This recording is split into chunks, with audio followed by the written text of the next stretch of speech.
আমাদের জন্য 2026-এর নির্বাচনটাকে যদি আমি একটু একটু অ্যানালজি ড্র করি, আমি যদি একটু মেটাফরিক্যালি বলি, অনেকটা হচ্ছে লাইনচ্যুত ট্রেনকে লাইনে ফেরত এনে আবার চালানো শুরু করা, বেয়ার মিনিমাম রিপেয়ার করে কিছু কিছু যন্ত্রাংশ রিপ্লেস করে অন্তত গতি দেওয়া। এই কাজটা যদি আমরা করতে পারি তাহলে আমাদের প্রথম ধাপ অর্জিত হবে। তারপরে আমাদের সাবসিকুয়েন্ট ইলেকশনগুলোতে আমাদের আরো উন্নততর, কারণ আমাদের প্রত্যাশা অনেক এবং যৌক্তিক প্রত্যাশা। কারণ 2026-এ দাঁড়িয়ে আমরা যে প্রত্যাশাগুলো ব্যক্ত করছি যৌক্তিক প্রত্যাশা। দুর্ভাগ্যজনক হলেও সত্য যে আমাদের একটা বিরাট ভ্যাকুয়াম হয়ে গিয়েছে। এই ভ্যাকুয়ামটার কারণে আমরা এখনো বলতে পারি 2008-এর আগে পড়ে আছি। সো এই বাস্তবতায় আমাদের মনে হয় প্রত্যাশার সাথে আমাদের যৌক্তিক প্রত্যাশার বোধহয় একটা সমন্বয় ঘটাতে হবে সব ক্ষেত্রেই। এবং ইলেকশন ম্যানেজমেন্ট বডি হিসেবে, ইলেকট্রাল ম্যানেজমেন্ট বডি হিসেবে ইলেকশন কমিশন যেমন এই চ্যালেঞ্জগুলো ফেস করছে, আমি নিশ্চিত সিটিজেন অবজারভেশনও একই চ্যালেঞ্জ ফেস করছে। আমাদের জন্য সবচেয়ে বড় ডিফিকাল্টি ছিল এইবার অবজারভার সংস্থাগুলোকে নিবন্ধন করার সময় আমরা উই ওয়ার হ্যান্ডিক্যাপ। আমরা একটা কনস্ট্রেইন্ট ফেস করলাম। কনস্ট্রেইন্টটা হচ্ছে কি, গত 3টা নির্বাচনে, এই যে সাজানো নির্বাচনে বা বিতর্কিত নির্বাচনে, আনফর্চুনেটলি একটা good number of citizen observation organisations যারা ইনভলভ ছিলেন এবং যথাযথভাবে তাদের দায়িত্ব পালন করে নাই মর্মে আমাদের কাছে প্রতীয়মান হয়েছে, তাদেরকে আমরা নিবন্ধন দিতে পারিনি।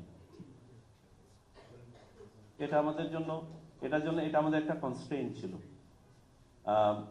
আমি আজকে খুব খুশি হতাম যদি 81 জায়গায় আমি 200-300 সংস্থা পেতাম। আমাদের কাছে অ্যাপ্লিকেশন করেছিল 3 শতাধিক প্রতিষ্ঠান আমাদের কাছে অ্যাপ্লিকেশন করেছিল। তার মধ্য থেকে আমরা চূড়ান্তভাবে 81টা প্রতিষ্ঠানকে কিছু সীমাবদ্ধতা সত্ত্বেও আমরা দিতে পেরেছি নিবন্ধন।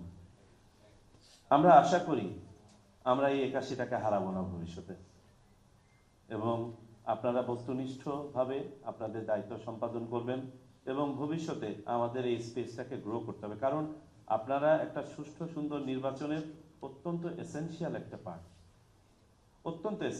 You are the third eye of the election commission. এবং আমিও কি ভুল করছি, আমারও কি কি সীমাবদ্ধতা আছে, সেগুলো কিন্তু আপনি আমাকে বলে দিচ্ছেন। সুতরাং আমরা চাই যে এবারের সিটিজেন অবজারভেশনটা মানসম্মতভাবে হোক। আবারও আমি যে কথাটা দিয়ে শুরু করেছিলাম সেটা আমি পুনরাবৃত্তি করতে চাই। আমরা আমাদের প্রত্যাশাটাকেও হয়তোবা একটা সীমিত পরিধির মধ্যেই রাখবো। তদুপরি আমরা চাই যে অন্তত মৌলিক বিষয়াদি যেন কোনোখানে কোনো ব্যত্যয় না হয়। আর আপনাদেরকে আমরা এইটুকু অ্যাসিওর করতে পারি যে you will have full freedom in doing what you have to do. আপনাদের নীতিমালার ভিতরে থেকে যে কাজগুলো আপনাদের করার, সেটা করার জন্য সম্যক সব ধরনের সহায়তা নির্বাচন কমিশন থেকে আপনাদেরকে দেওয়া হবে। আজকে যারা এখানে নাই উপস্থিত, আমি আশা করি তাদের কাছেও আমাদের এই বার্তাটা পৌঁছাবে। নির্বাচন commission is just one step away for any kind of assistance should you need. আর আমি মনে করি এবারে আপনাদের অবজারভেশনে দুটো চ্যালেঞ্জ আছে। একটা চ্যালেঞ্জ হচ্ছে আমরা কিন্তু বয়সের সীমা কমিয়ে নিয়ে এসেছি অবজারভারদের, এখন 21 বছরে নির্ধারণ করা হয়েছে এটা। তো বয়সের সাথে সাথে কিন্তু একটা অভিজ্ঞতার ঘাটতির ব্যাপার, বয়স কমানোর সাথে সাথে অভিজ্ঞতার একটা ঘাটতির ব্যাপার আছে। যখন মনিরা ম্যাডাম একটা কথা বলেন ওনার 60 বছরের অভিজ্ঞতা থেকে, তখন আমি চোখ বন্ধ করে, উনি কিন্তু স্ক্রিপ্ট দেখে বলছেন না, ওই যে প্রজ্ঞার জায়গাটা। আর একজন 21 বছরে যখন একজন অবজারভার যখন এই কথাটা বলবেন, ওনার এখানে কিন্তু প্রজ্ঞার চেয়ে আবেগটা হয়তো বেশি কাজ করবে, ফার্স্ট হ্যান্ড অবজারভেশনটা কাজ করবে।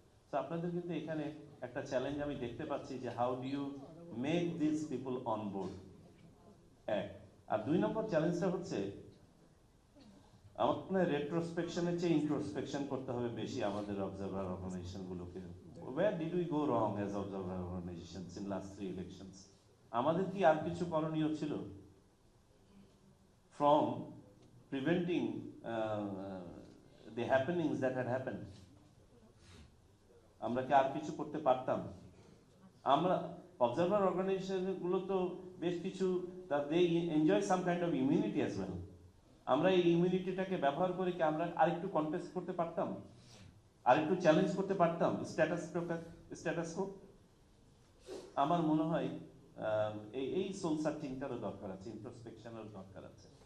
সো আমরা আশা করব আপনারা শুধুমাত্র পদ্ধতি, পলিসি, কন্ডাক্ট ইত্যাদি নয়, মানুষের আস্থা অর্জনের জায়গাটাতেও আপনারা ভালোভাবে কাজ করতে পারবেন।